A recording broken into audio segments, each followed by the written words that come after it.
విజయవాడలోని ప్రకాశం బ్యారేజీకి భారీగా వరద నీరు చేరుకుంటుంది. ముఖ్యంగా ఎగువనున్నటువంటి శ్రీశైలం, నాగార్జున సాగర్ పూర్తిగా నిండిపోవడంతో వాటర్‌నంతా కూడా దిగువకు విడుదల చేస్తున్నారు. నిన్న నాగార్జున సాగర్ సంబంధించిన 26 క్రస్ట్ గేట్లను వదిలి క్రస్ట్ గేట్లు ఎత్తి వాటర్ అంతా కూడా దిగువకు విడుదల చేస్తున్న నేపథ్యంలో దాదాపు 2,00,000 పైగా క్యూసెక్ల వరద నీరు ప్రకాశం బ్యారేజ్ వరకు పరుగులు తీస్తుంది. ఇప్పటికే పులిచింతల ప్రాజెక్టు కూడా దాదాపుగా నిండిందని తెలుస్తుంది. పులిచింతల ప్రాజెక్టుకి కూడా భారీగా వరద చేరుకుంటుంది. దీంతో అటు శ్రీశైలం, నాగార్జున సాగర్, పులిచింతల పూర్తిగా నిండడంతో వాటర్ అంతా కూడా దిగువకి విడుదల చేస్తున్నటువంటి సిచ్యువేషన్ అయితే కనబడుతుంది. ప్రకాశం బ్యారేజీకి ఈ వర్షాకాల సీజన్లో అతిపెద్ద వరద రాబోతున్నట్లు అధికారులు చెబుతున్నారు. దాదాపు 2.5 లక్షల క్యూసెక్ల వరద నీరు రావచ్చని అంచనా వేస్తున్నారు. ఇప్పటికే నాగార్జున సాగర్ సంబంధించినటువంటి గేట్లను ఎత్తి వాటర్ని దాదాపు 2 లక్షల పైగా క్యూసెక్ల వాటర్ని దిగువకు విడుదల చేస్తున్న నేపథ్యంలో ఆ వాటర్ అంతా కూడా పులిచింతలు చేరుకుంటుంది. పులిచింతల నీటి మట్టం దాదాపు దాని సామర్థ్యం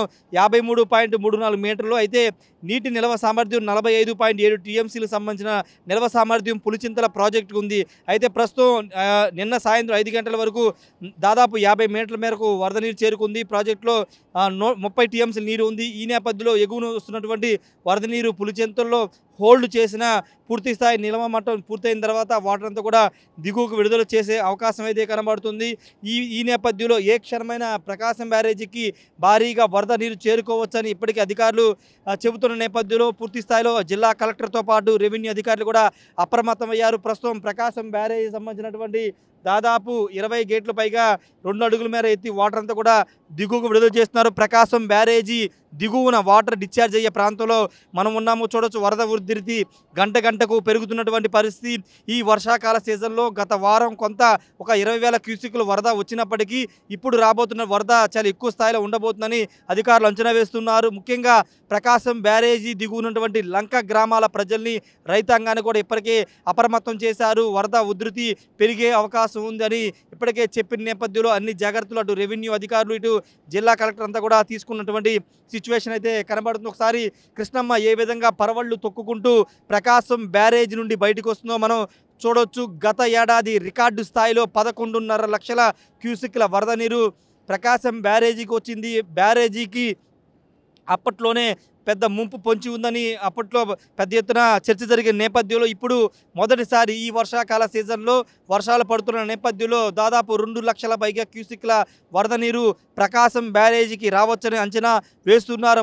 మరోవైపు అటు ఖమ్మం జిల్లాలో కురుస్తున్న వర్షాలు కానీ వాటి కారణంగా వైరా నది ఇవన్నీ కూడా ఇటు పూర్తిగా మున్నేరన్నీ కూడా కృష్ణా నదిలోనే కలుస్తున్న నేపథ్యంలో ఇంకా వరద ఉధృతి పెరిగే అవకాశం అయితే కనబడుతుంది. వాస్తవానికి గత వారమంతా కూడా ఇటు విజయవాడతో పాటు అటు ఎగువన ఖమ్మం, కర్నూలు అన్ని ప్రాంతాల్లో కూడా వర్షాలు బాగా పడ్డాయి. కాకపోతే ఒక 2-3 రోజుల నుంచి వర్షాలు తగ్గుముఖం పట్టడంతో వరద ఉధృతి కూడా కొంత తగ్గే అవకాశం ఉందని అధికారులు అయితే అంచనా వేస్తున్నారు.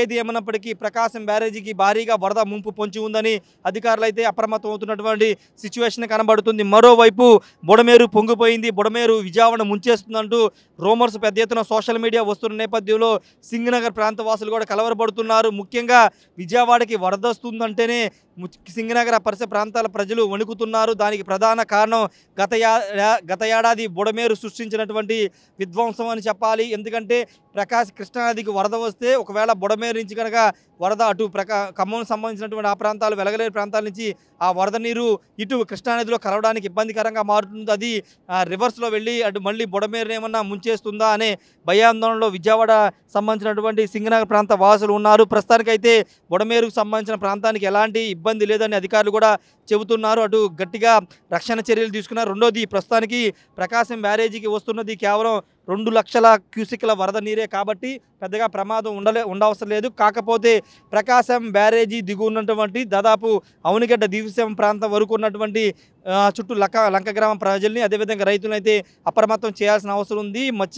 వేటకు వెళ్ళే వాళ్ళని, మత్స్యకారులను కూడా వేటకు వెళ్ళొద్దని చెప్తున్నారు. ఇంకొక మధ్యాహ్నానికి అంటే 3-4 గంటల ప్రాంతంలో పూర్తి స్థాయిలో పులిచింతల నుంచి వాటర్ అంతా కూడా ప్రకాశం బ్యారేజీకి అయితే చేరుకునే అవకాశం అయితే కనబడుతుంది. ఇంకొకసారి మనం విజువల్స్లో చూస్తే కనుక ప్రకాశం బ్యారేజీ ఏ విధంగా పరవళ్ళ దొక్కుడు కిందకి వస్తుందో మనం చూస్తున్నాము. డిశ్చార్జ్ పాయింట్ వద్ద ప్రస్తుతం మనం ఈ దిగువన ఉన్నటువంటి సిచ్యువేషన్ అయితే కనబడుతుంది. ప్రస్తుతానికైతే వరద ముప్పు అంటే విజయవాడ నగరానికి కానీ బుడమేరు ప్రాంత అటు ప్రజలకు ఇబ్బంది లేనప్పటికీ దిగువన అంటే లంక ఇటు కృష్ణానది వాటర్ అంతగా దిగువకి వెళ్తుంది కాబట్టి అంశాలు దివి అదేవిధంగా నాగాలంకలోని స్వర్లగొంది ఈ ప్రాంతాల్లో సముద్రంలో ఈ ప్రకాశం బ్యారేజ్ నుంచి వచ్చే వాటర్ అంతా కూడా కృష్ణా వాటర్ కలుస్తుంది కాబట్టి ఇక్కడి నుంచి ట్రావెల్ చేసే ఈ చుట్టుపక్కల అటు గుంటూరు జిల్లా ఇటు కృష్ణా జిల్లా సంబంధించినటువంటి లంక గ్రామాలు నదీ పరివాహక ప్రాంత గ్రామాలు ఏముంటాయి వాళ్ళు మాత్రం అప్రమత్తంగా ఉండాల్సిన అవసరం ఉంది. ఏ టైంలో అయినా వాళ్ళని వికెట్ చేసే అవకాశం కూడా కనబడుతుంది. దానికి అనుగుణంగా జిల్లా కలెక్టర్ అటు గుంటూరు కలెక్టర్ ఇటు కృష్ణా జిల్లా అదేవిధంగా ఎన్టీఆర్ జిల్లా కలెక్టర్లు అయితే ఆదేశాలు ఇప్పటికే ఇవ్వడం జరిగింది. కెమెరా పర్సన్ శ్రీనివాస్తో రాయేష్ ఆర్టీవీ ప్రకాశం బ్యారేజ్ వద్ద నుండి.